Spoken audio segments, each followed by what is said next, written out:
ఓం నమో నారాయణాయ నమః. ఆత్మబంధువులందరికీ నమస్కారం. శ్రీమదాంధ్ర భాగవతం 73వ భాగం. ఈ 73వ భాగంలో అఘాసుర వధ.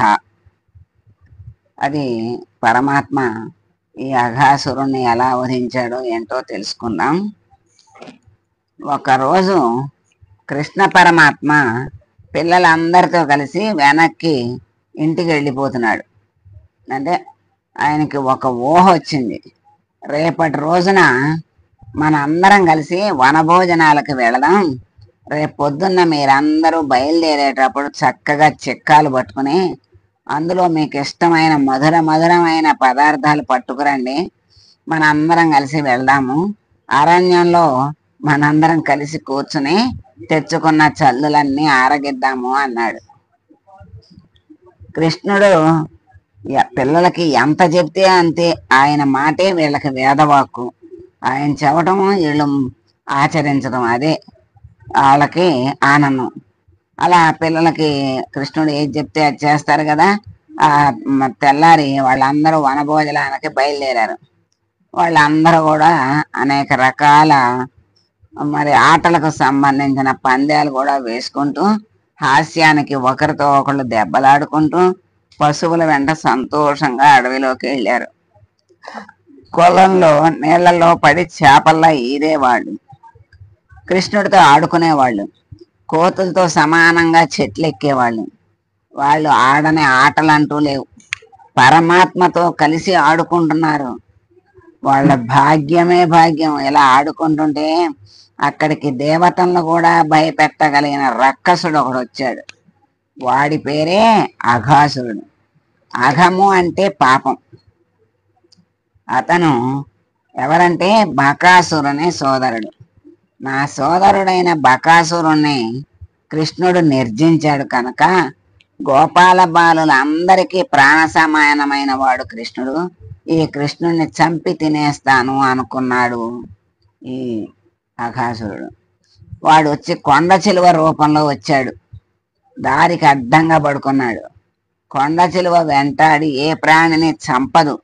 అది పట్టింది అంటే మింగేయటమే, ఇంకా ఆపే పని లేదు. అది ఏ చెట్టుకో చుట్టుకున్నప్పుడు లోపల ఉన్న ప్రాణి విరిగిపోతుంది. దాన్ని అలాగే జీర్ణం చేసేసుకుంటుంది. అఘాసురుడు అనే కొండ చిలువ మార్గానికి అడ్డంగా పడుకుని ఉంది. దాని నోటి పై దవడ ఆకాశానికి పెట్టింది. అంటే అంత నోరు తెరిచి పెట్టింది. కింద దవడ భూమి మీద పెట్టింది. ఈ పిల్లలు అక్కడికి వచ్చారు. దారికి అడ్డంగా పడి ఉన్న దాన్ని గుర్తించి దాన్ని కొండ చిలువగా నిర్ధారించుకున్నారు. ఏం చెయ్యాలా అని వాళ్ళు వెనక్కి తిరిగి చూశారు. వెనకెవరున్నారు? చిన్ని కృష్ణుడు ఉన్నాడు. ఆ చిన్ని కృష్ణుడు నవ్వుతూ కనపడ్డాడు. వీళ్ళు బకాసురుణ్ణి చంపిన కృష్ణుడు మన వెనకాల ఉన్నాడు.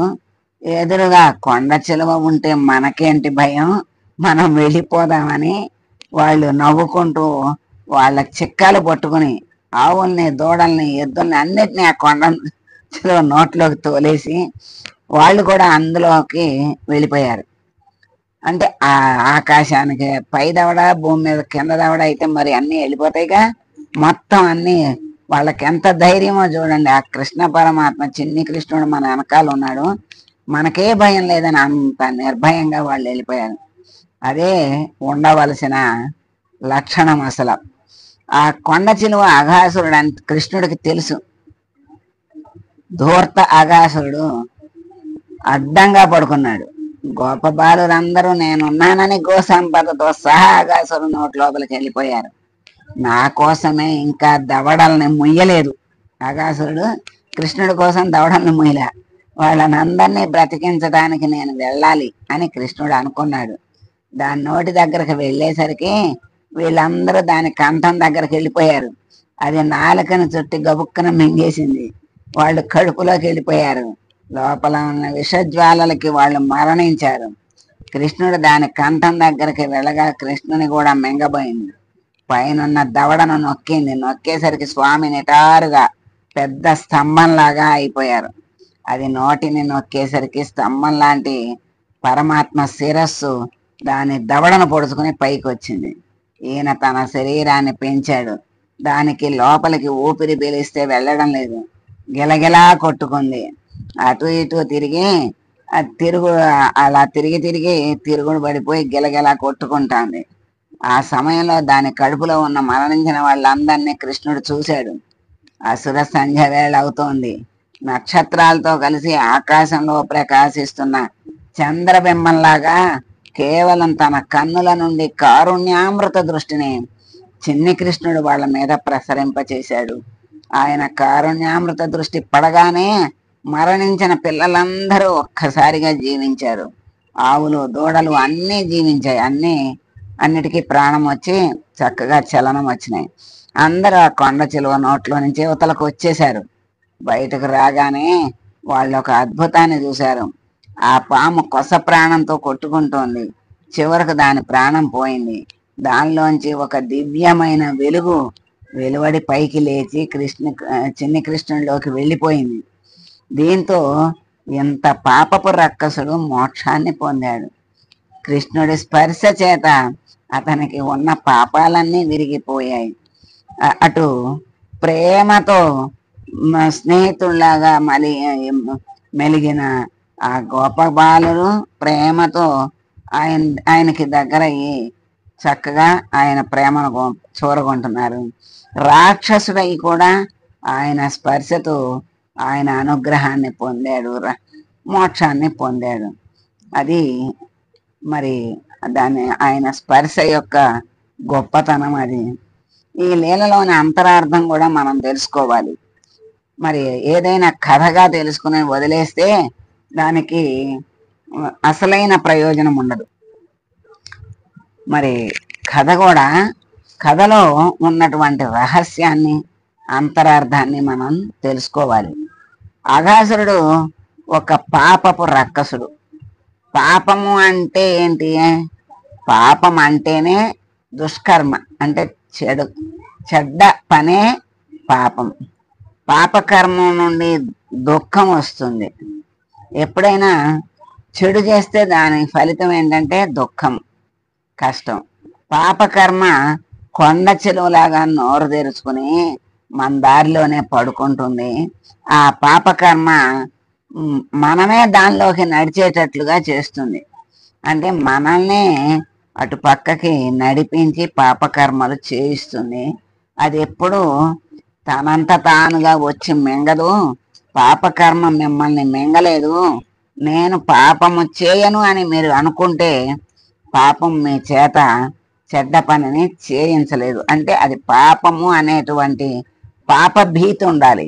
ఆ పాప భీతి ఉంటే ఎవ్వడు పాపం అనేది చెయ్యడు. అలా ఆ భయం అనేది లేకపోతే మనసు చెయ్యి అంటుంది. దానికి ఏమీ ఆలోచన ఉండదు. ఏదంటే అది చెయ్యి అంటుంది. అలా చెడ్డ పని చేసాడనుకో దాని ఫలితాన్ని ఘోరంగా అనుభవించాలి. ఇప్పుడు పాపం చేస్తే మనం కష్టం అనుభవించాలి, పాపం చెయ్యకూడదు అనేటువంటి దృఢ నిశ్చయంతో ఉంటే ఎవ్వరూ ఆ పాపాన్ని వాడితో చేయించలేరు, మనసు కూడా చేయించలేరు. అలా మరి అప్పుడు మనలో మోహబుద్ధి బయలుదేరుతుంది. ఏదో అప్పటికి ఒక సుఖాన్ని కోరి పర్వాలేదులే, ఏమవుదులే, ఎవరో చూడలేదులే, ఏమవుతుందిలే అని ఒక్కొక్కసారి మళ్ళీ మాయ కప్పేస్తూ ఉంటుంది. చేసేద్దాం అనుకుని పాప పని చేసేస్తాడు. అదే కొండ చెరువ నోట్లోకి వెళ్ళటం అంటే. వెళ్ళిన వాళ్ళకి పాపకర్మ పుణ్యకర్మ అంటే ఏంటో తెలియాలన్నా, సత్కర్మకి దుష్కర్మకి భేదం తెలియాలంటే వేదం తెలియాలి. ధర్మానికి సంబంధించిన భాగాల్ని చదవాలి, పెద్దల దగ్గర శ్రవణం చెయ్యాలి. గోపాల బాలురకి అవన్నీ ఏం తెలియవు. ధర్మం లేదు, పాపం లేదు, పుణ్యం లేదు, దుష్కర్మ లేదు, సత్కర్మ లేదు. అన్ని పరమాత్మ వెంటే ఉంటున్నారు. ఆయన దుష్కర్మలు ఎందుకు చేయిస్తాడు? అన్ని సత్కర్మలే చేయిస్తాడు. ఏదన్నా వాళ్ళకి చెడు జరిగినా ఆయన వెంట ఉంటాడు, రక్షిస్తాడు. అంటే ఆయన వెంట ఉండటమే వాళ్ళు చేసినటువంటి గొప్ప పని. ఆయన్ని వదిలిపెట్టకుండా ఉండటమే వాళ్ళకి రక్ష. అట్లా రక్షణ జరుగుతుంది. అలాగే గోపాలుడు బాలుడికి ఏం తెలియదు. పాపకర్మకి దేవతలు కూడా భయపడతారు. పాపకర్మ ఎందు వీళ్ళు లోపలికి వెళ్ళారు. వెళ్తున్నప్పుడు ఒక పని చేశారు. ఏం పని చేశారు? ఏమనుకున్నారు? మా వెనకాల కృష్ణుడు ఉన్నాడు, మాకేం భయం లేదు అనుకున్నారు. అని కృష్ణ భగవాన్ మీద పూర్తిగా నమ్మకం ఉన్నది. దానిలో నోట్లోకి ప్రవేశించారు.